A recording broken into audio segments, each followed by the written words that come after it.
I'm coming to you today from Bristol, England, where I was at the first International Food Addiction Conference sponsored by the PHC, the Public Health Collaborative, a wonderful, wonderful charity organization that I highly recommend you look them up and donate to them if you can.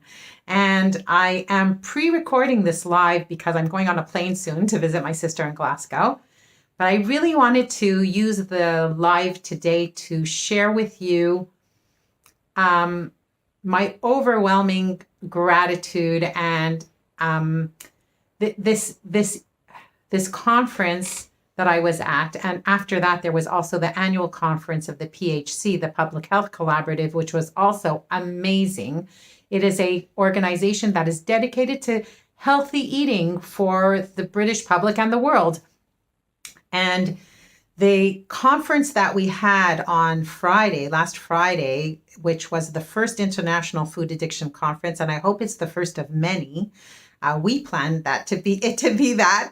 And it was just so amazing because, first of all, I met many of my teachers, mentors, colleagues, friends who I've only met them on Zoom and or follow them on Facebook. I met Susan Pierce Thompson, who for me is a huge inspiration for what I do. And meeting these people actually face to face, like in person, being able to hug them and to talk to them and to discuss with them. And we also had, I want to tell you, I co-chair the Food Addiction Professional Network, which our aim is in the end to become a professional association. So we had a work meeting before the conference. We had work meetings to start getting that rolling and seeing what our next steps will be. And this has been such an overwhelming and amazing, amazing weekend. Now, as someone who I also am addicted to sugar and a food addict, I'm going to warn you, I'm going to tell you what I tell myself, what I warn myself. Many times after an amazingly good experience, this overwhelmingly good, I'm telling you, Friday night, I was walking home. I was walking back to my room, my Airbnb, which is where I'm right now. I'm about to leave. And I just said, I'm going to quickly record the live for today. So Friday night, I was walking home at the end of the conference and I was I was so emotional. I was almost crying from happiness, from gratitude that, 25 years ago, when I would talk about myself being a food addict, nobody understood it and there were no professionals out there treating food addiction. And in the last decade that I have witnessed the growth of this wonderful professional field and the science and research that has been done until now and is planning to be done in the future. And there were clinical trials that were presented that have started already, that were presented at this conference. And my friends are the ones who are running them.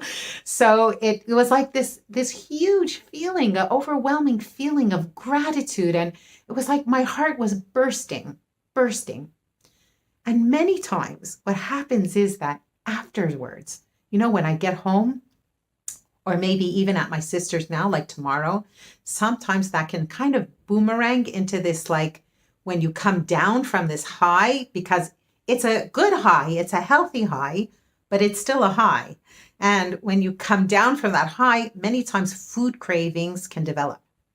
And this is something maybe that will also be, for you, to people who, if you're abstaining from sugar and flour, if something really big happens, and it doesn't have to be a crisis, sometimes it can be something that's really big and good.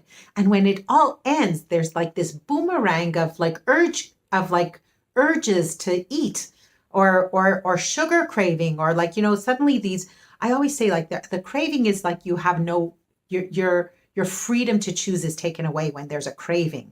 So we're not going to say it's cravings, but there's urges. Urges don't go away. Sometimes we want to eat for the wrong reason, at the wrong amount, the wrong foods, and that happens. And we have to know how to deal with that and keep that either, not fall into that trap.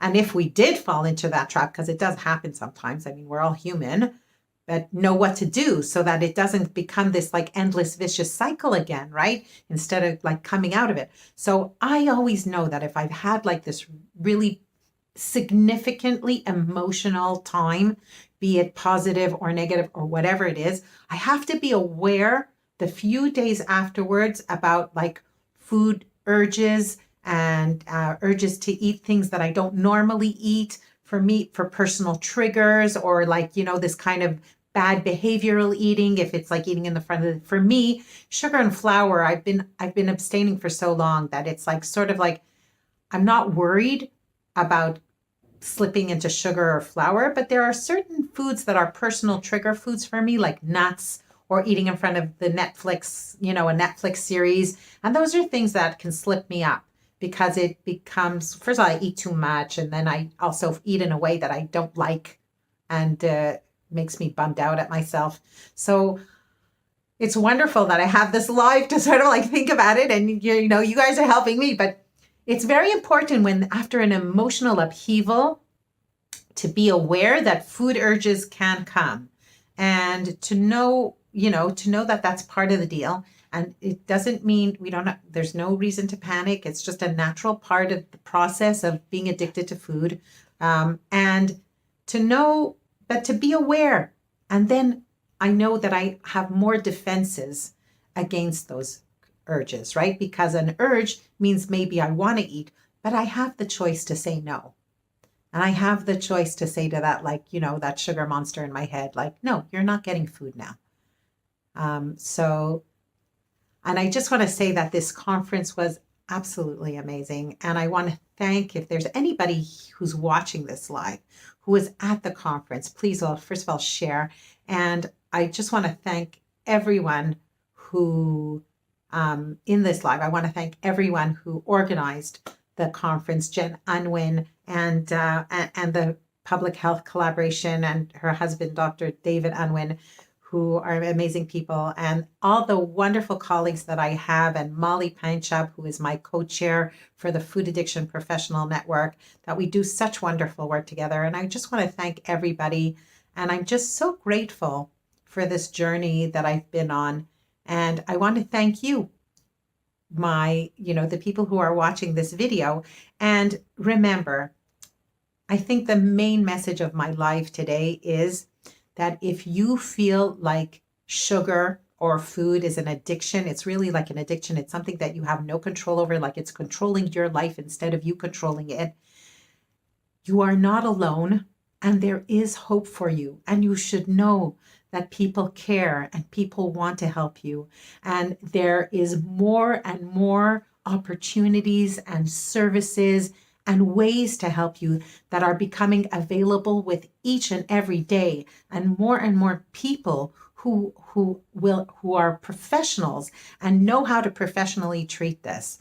And of course, if any of you want to reach out, you would like some one-on-one help, please, you can schedule a Zoom call with me. The link is somewhere around here. And I just want to wish you all that you too will have experiences of overwhelming gratitude and happiness in your life. I'll see you next week on Zippi Live. We might be changing the time soon, so please be aware. In the meantime, it's going to every Sunday at 8 p.m. Israel time. And I love you guys.